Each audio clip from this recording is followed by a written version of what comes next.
So just like everyone else, I tuned in to the Jake Paul versus Mike Tyson fight. I know there's a couple of people that did not tune in because they thought that it was going to be a pathetic fight. I have said since the very day this was announced that it was a pathetic endeavor. I thought that this would only end in underwhelming, disappointing disaster. It is stupid. I thought it was a horrible concept for a fight. I didn't even watch it. Credit to them. They were right. It was, at least to me, it wasn't pathetic, but I kind of did not go into this with expectations. And since the fight concluded, there has been multiple memes. There has been many people talking about this, including this animation that I thought was very interesting and entertaining. I'll bathe in your fucking blood, Logan. Look at Grandpa go. Just joking. My man's still the GOAT for real, for real. Respect. Let's make it look convincing. Oh, wait, what? Oh, Mike lands a clean hit on Jake, and it looks like it hurt. It's Jake's brother, WWE superstar and piece of shit Logan Paul. I got you, bro.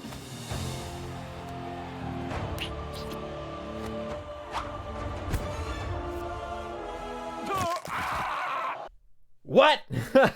That's how everybody expected the fight to go. Nah, it's funny because it didn't actually go down like that, but I thought that this whole animation was hilarious. I'll go ahead and link it down below if you guys want to go take a look at that. But I thought it was a very interesting fight, right? It's definitely different, all right? That's a compliment in my opinion. I honestly thought that it wasn't going to go down like that. I really thought that Mike Tyson really had a chance. But see, that's the problem with social media. You end up obtaining this perception of what the reality is, because you can see that all of these videos, it was painting a different perception. To me, at least, it looked that Mike Tyson was going to have a shot. And it really made me think that this fight was going to be completely different from what it was.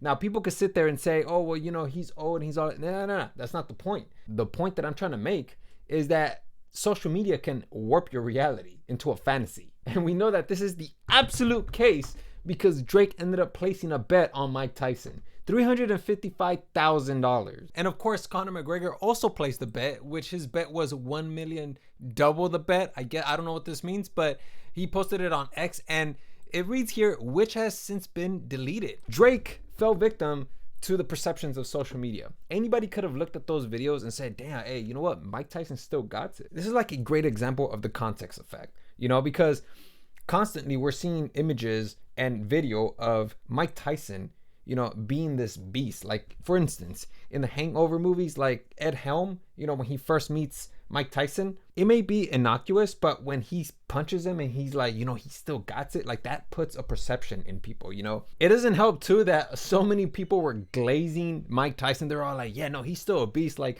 one time he said that, you know, he didn't need security guard because they got him. He got himself, Mike Tyson. And I'm like, the fuck? Like, bro, like the first thing that came to mind was like, this guy, bro, he's already old, man. He can't move that fast, you know. But no, everybody just completely disregarded his age and said, what are you talking about? Like, have you seen those training videos? Like, they immediately referenced and cited the training videos online. When it came to Jake Paul too, they were wondering, like, you know, when is he gonna knock out Mike Tyson? Is he gonna like fight for reals? Because Jake Paul, he was also keeping a distance, and he might, I mean, I guess he could say that he was keeping a distance because he really didn't want to get bodied by Mike Tyson, which could have been the case.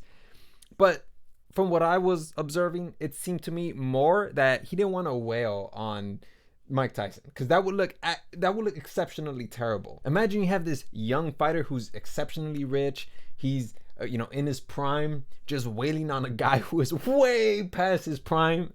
You know, that would not look good at all. Another thing that I realized was the amount of hate Jake Paul receives. I didn't know that he received that much hate. I understood that Logan received a lot of hate because of all the controversies he's been a part of, you know, like the crypto coins, the alleged lead found in his prime drinks, Lunchleys, all of that. And I can understand that. But for Jake Paul, who's been out of the public eye for so long, I really didn't know where the hate was coming from. Now, I've seen Jake Paul, his career, how he's kind of made a villain out of himself. When I was with a group of friends, I was, you know, I was kind of rooting for Jake Paul, but everybody else was rooting for Mike Tyson. And they wanted to see a knockout. They truly wanted to just see this man murder Jake Paul. And I was just like, yo, man, like, relax. It's not that serious. But to be fair, though, I was taunting them. I was saying stuff like, well, Jake Paul, if a heart attack, asthma attack, and a panic attack collaborated to take him down,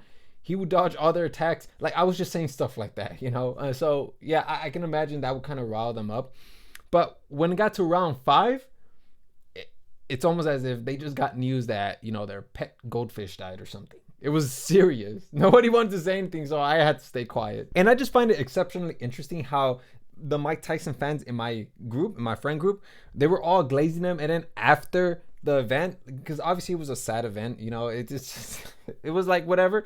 They attempted to justify, like, oh, you know, he's just old, but if he was in his prime, he would have destroyed Jake Paul. Like, they were just moving the goalposts. And I was thinking to myself, like, bro, you guys were literally glazing how this guy was going to murder Jake Paul, that even the police didn't want to investigate the murder because then they would have to be in the run. Or how if Mike Tyson puts his hands in his pocket, it would be considered a concealed weapon. You guys were glazing this man, making it sound like just one swing of his fist could terraform a landscape. It was unbelievable. I had to call it out.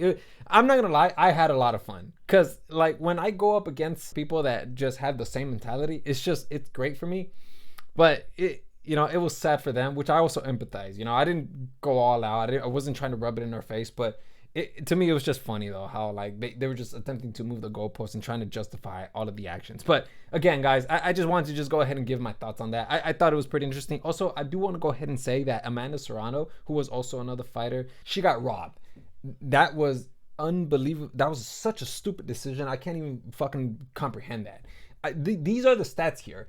And even a goldfish with a 6-second memory span will always come to the same conclusion that Serrano defeated Taylor in that fight. It's not even a question. You don't even have to flip a coin. Like, if you flip the coin, it would be double-headed. It would be a double-headed coin. So yeah, I just wanted to just go ahead and give my thoughts on it. I didn't really get to see the Barrios versus Ramos fight. I didn't really get to see the Goyet versus Nunes. I saw that Goyet humped Nunes. I guess that was just for him to showcase his dominance. But I didn't really get to see those fights. But one other problem was the buffering when it came to Netflix. The buffering was so unbelievably annoying. I really thought that I had bad internet connection. And it even started trending on X. You know, internet connection, Netflix, the stock of Netflix is gonna drop, or, you know, those kind of trends. I mean, those kind of hashtags. But it was pretty bad and it was really annoying at times. But luckily, you know, when we would exit the event and then just end up going back into the event, when we'd press play again, it would work for us. So it wasn't too bad. At least it didn't drop and then just completely crash, because that would have been terrible. But yeah, that was definitely a problem for a lot of people. So I'm not surprised that it was trending. So yeah, I just wanted to just go ahead and give you guys my thoughts on that. I thought it was pretty interesting. Yeah, that's all I have for you guys. And yeah, hopefully you guys learned something today.